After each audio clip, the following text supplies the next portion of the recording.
Look, I know you're tired of your dream home slipping away in a bidding war. In this video, I'm going to be revealing exactly why you are losing in these bidding wars with your dream home, and go over exactly why other buyers such like you are losing out, and how you can turn the table with smarter negotiations, getting pre-approved, and other small tips that you can use the next time you go for your next dream home. So stay tuned until the very end of this video. What's going on, guys? It's Cody with eXp Realty. In today's video, I've seen a bunch of buyers lose these buyer competitive bidding wars, and I just wanted to make a little video on how and what my strategies will be to win my buyers these offers, these bidding wars that they get into, and how to actually win them over. So without further ado, be sure to follow all my social medias. I post daily realtor vlogs. I'm trying to hit multi six figures as a 20-year-old realtor.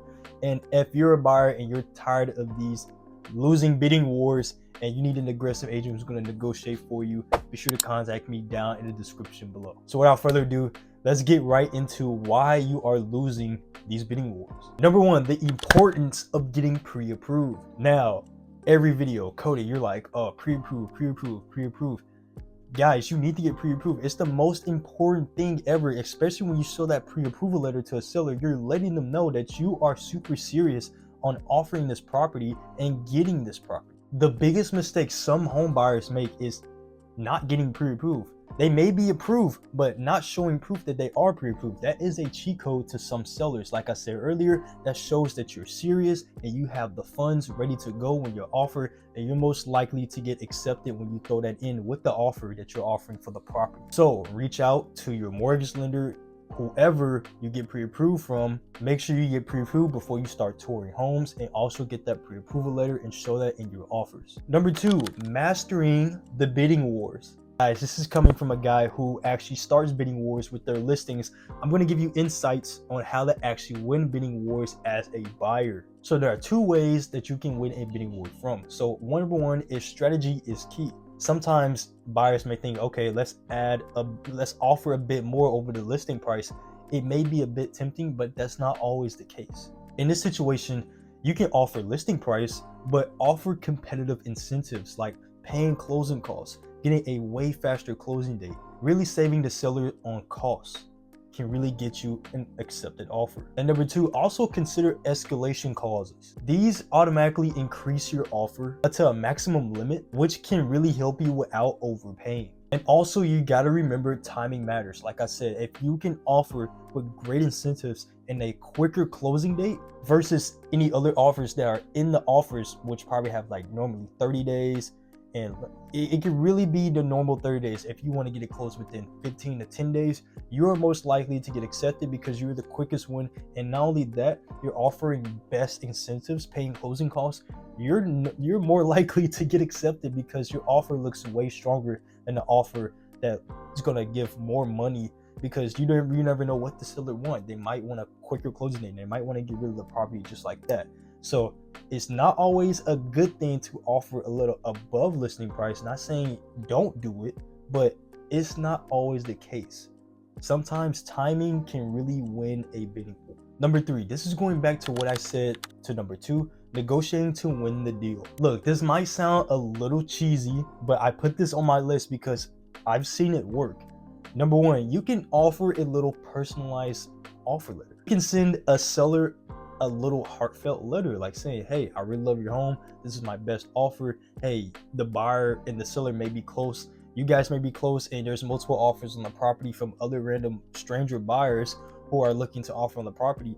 You know, that's one strategy that can really work. And the reason why I put this, because like I said, I've seen it work sometimes. Writing a little personal letter to the seller like, hey, this is my best offer. I hope I can win. And you know, it's crazy how some of these things may work. Guys, at the end of the day, it may be a business, but some people are really genuine in this business. But number two, other than the sweet chit chat, like I said earlier, you want to be super flexible with the closing dates. Closing dates and contingencies. That's the biggest factor when it comes to the offer. They're, like I said, in the second one, your contingencies, your closing date is what's really going to win you versus somebody offering 105%, 110% over listing price with them having to pay closing costs and having a 30-day closing date.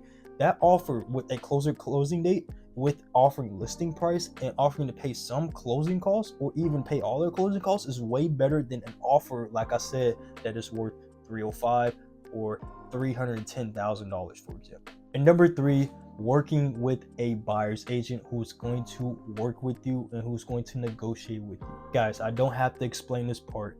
You need an aggressive agent when it comes to multiple bidding wars or a bidding war in general with multiple offers on the property to get them exactly what they need and getting my clients exactly the best eyes for their offer.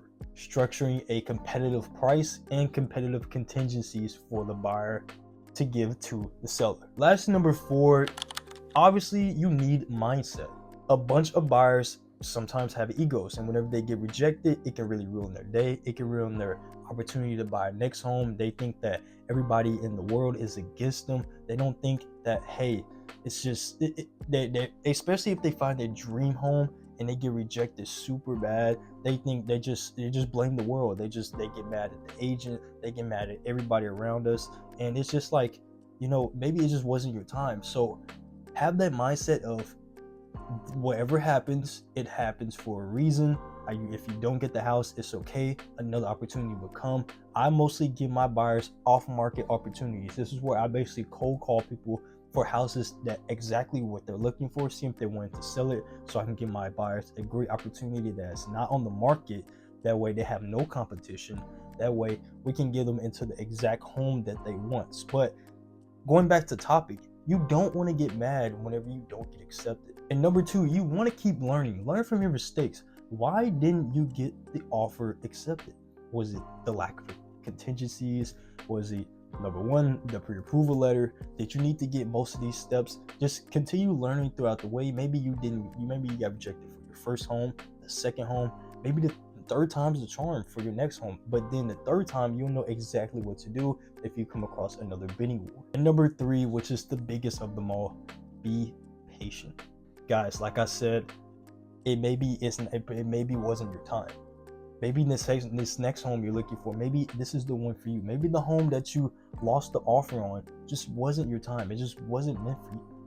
Just be patient for the next listing that comes out. Every day there's a new listing for a home, and that one of those listings may be calling your name. So like I said, tips, mindset, you need to have this mindset whenever you are a buyer going into a buyer's market. And that is it, guys. I hope you enjoyed on why you guys kept losing bidding wars, what to do when you lose a bidding war, how to win a bidding war, what is the mindset of a buyer when you get in a bidding war or losing homes. I hope you enjoyed this video. Let me know if you learned something in the comments. Be sure to follow all my social medias, my Facebook, Instagram, and TikTok. And if you're a buyer or a seller looking for an aggressive agent in this market, be sure to contact me down in the description below. But other than that, guys, I hope you enjoyed this video. I'll see you in the next one. Let's get it.